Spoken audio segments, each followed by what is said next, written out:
আমি মারা যাওয়ার পর আমার বোন যেটা করবে।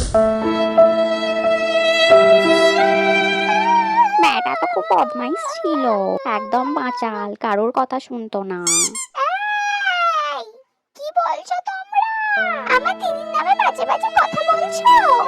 হ্যাঁ মানছি, ও একটু হ্যাংলা ছিল, লোকের বাড়ি চেয়ে চেয়ে খেয়ে আসতো, আমাকেও খুব মারতো, আর একটাও চকলেটও দিত না।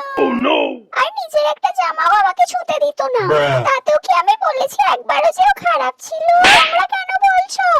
এবার আমার দিদির নামে কিছু বললে না, মুখে এক ঘুষি মেরে দেবো। হ্যাঁ। দিদি রে।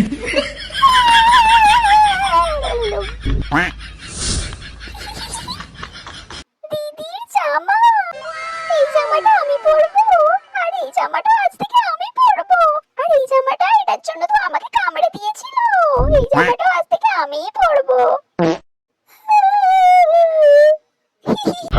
দিদির কত জামা, কত জুতো, কত মেকআপ, আজ থেকে সব আমার।